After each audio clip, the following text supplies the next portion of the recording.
122페이지 4세기에서 7세기까지 기독교 내부를 둘러싼 핵심은 삼위일체와 그리스도의 신격, 성거 문제로 여러 번 대규모의 논쟁이 벌어졌다. 논쟁을 이끌던 주요 종파들은 아리우스파, 게르만 부족들이 신봉하던 종파, 네스토리우스파, 당나라 때 경교, 징쩌오라는 이름으로 전파된 단성론파, 그리스도의 신성이 인성보다 우월하다는 종파였다.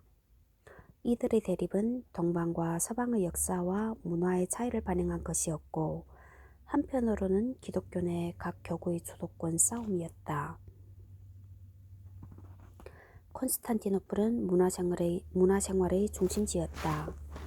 전국 각지의 우수한 학자, 법률가, 정치가, 예술가들이 출신 민족에 관계없이 이곳에 모여들었다.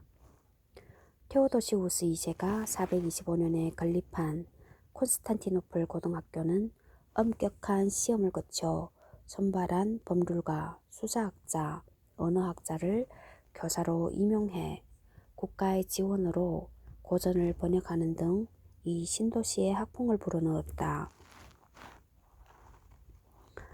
평민에서 황제에 이르기까지 고전 문화와 로마 문화를 열심히 배웠다.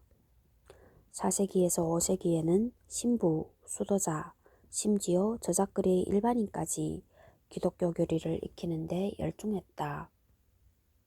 묘국탕에서 상점에서 무역 활동을 하는 중에도 종교 문제를 토론했는데 너무 지나쳐서 광적으로 변하는 경우도 있었다. 6세기 때의 황제 유스티니아누스 제위 527 내지 565는 산골에서 태어났지만 외삼촌 덕에 정규 교육을 받아 라틴어와 그리스어를 구사하고 군사학, 법학, 종교 교육도 받아 뛰어난 정치가가 될 소양을 갖추었다.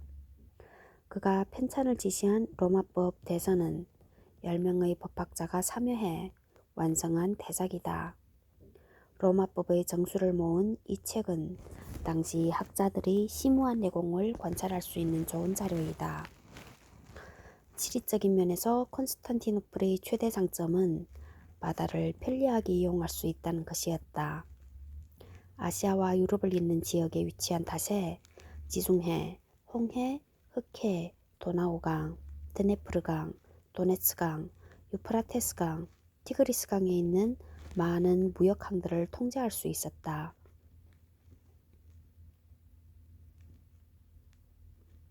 용로도 거미줄처럼 연결되어 각지의 물자들이 이곳에 모였다. 비잔틴 제국의 근원은 가장 믿을 수 있는 국제 통화였다. 제국 영내의 소아시아, 시리아, 이집트에서는 수공업이 발달했다. 시리아의 유리 제품, 에나멜 제품, 융단은 중국에까지 수출되었다.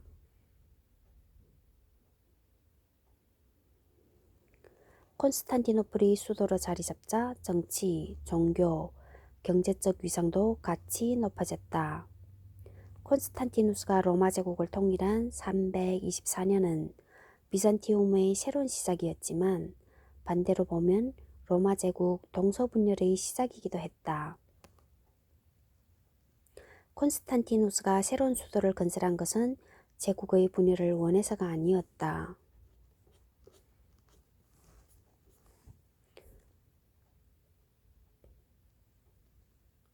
그는 수도를 신로마라고 불렀을 정도로 로마에 대한 애착이 있었다.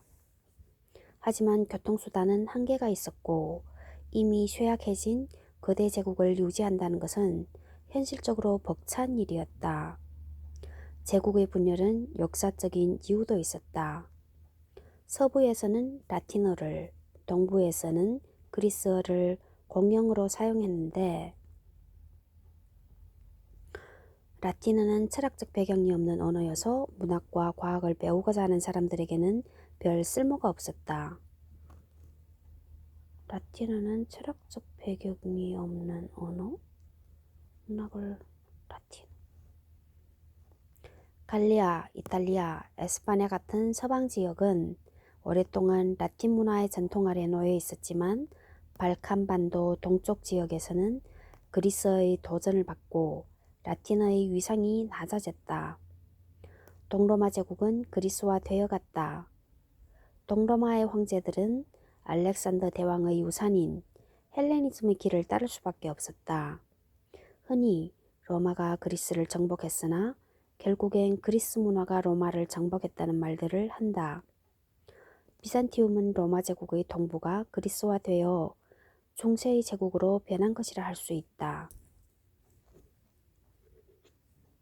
제국의 서부에서는 라틴어에서 프랑스어, 이탈리아어, 에스파냐어, 포르투갈어가 파생되었다. 한편 도나우강 하류의 다키아와 하모이시아는 이주해온 라틴인과 현지인의 후손이 라틴어를 모태로 해서 로마니어로 발전시켰다.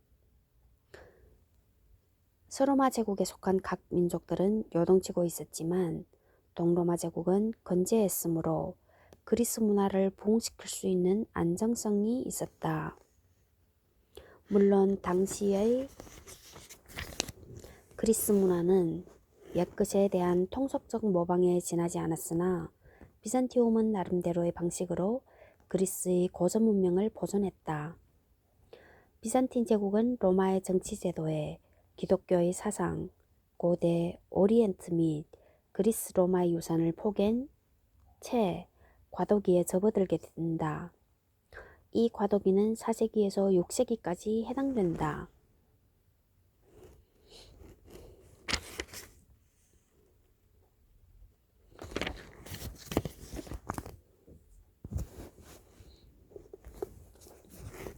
이교의 최후 124페이지 영국 사학자 웰스 1866년부터 1946년은 4세기에서 6세기까지 비잔틴 제국을 일으켜 평했다. 이 제국은 로마의 전통 중 일부분을 체현하고 있었을 뿐이었다. 만약 독자들이 볼 수 있다면 6세기 그들의 판도는 원형을 이루고 있었다.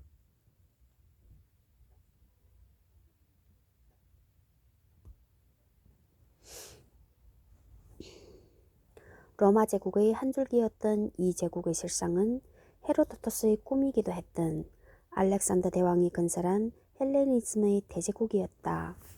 그들은 자신의 나라를 로마라고 부르고 백성들도 스스로를 로마인이라 불렀지만 그들이 사용한 언어는 그리스어였다. 콘스탄티누스는 그리스어를 완벽하게 이해하지 못했고 유스티니아누스의 그리스어는 발음이 정확하지 않았다. 아무리 우겨도 그리스화된 제국이라는 본질을 숨길 수는 없었다.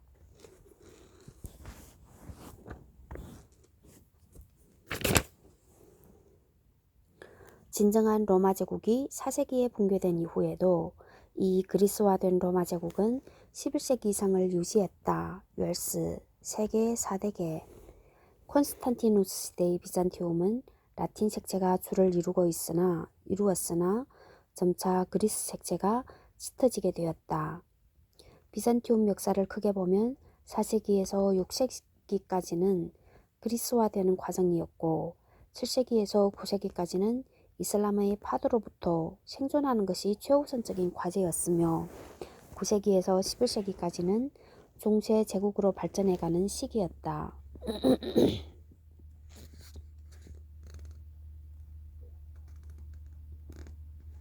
그 후의 비잔틴 제국은 쇠락을 피할 수 없었지만 기초가 탄탄한 그리스 문화의 궤도를 따라 발전한 물질 문명과 정신 문명은 서구의 르네상스의 기반을 마련해 주었다. 앞서 이야기한 시기, 즉 4세기에서 6세기는 유라시아의 대격변기였다. 비잔티움의 과도기. 우선 유라시아 초원에 살던 유목민들이 대거 서쪽으로 이동해 고대 세계를 크게 뒤흔들었다. 중국에서는 삼국과 진나라 95, 사마시의 진나라 사마염을 세웠고 서진 265 내지 317과 동진 317 내지 420이 있었다. 진날의 시기 동안 귀족끼리 기나긴 예선을 벌였고 이를 틈타 북방유목 민족이 대거 남하했다. 인도에서는 백흉노, 바이슝루로 불리는 에프탈족이 침입해 굽타 왕조를 끝장냈고 북인도에는 소국들이 난립해 혼전을 벌였다. 중앙아시아와 페르시아에서는 대월지 다웨시가 세력을 떨쳤다. 따오시. 유럽에서는 혼족의 침입으로 고트족이 대거 이동하면서 로마 제국의 몰락과 함께 소왕국들이 난립하는 시대로 접어들었다. 대격변기가 지나자 중국, 인도, 페르시아 등 동방의 문명국은 예전의 모습을 회복한 반면 지중해 로마 세계는 두 조각이 나면서 결국 동로마 제국만이 생존했다. 야만족의 침공에 맞서 동로마 제국은 완강히 저항했을 뿐 아니라 뛰어난 외교술로 도나우강 이북의 부족들을 이탈리아와 에스파냐 쪽으로 유도함으로써 압박을 줄이는 데 성공했다. 그 결과 서로마 제국의 폐허 위에는 로마 제국과는 전혀 다른 중세 문명이 세워졌으나 동방의 비잔틴 제국은 고대 문명의 마지막 보루가 되어 천년의 세월을 버텨냈다.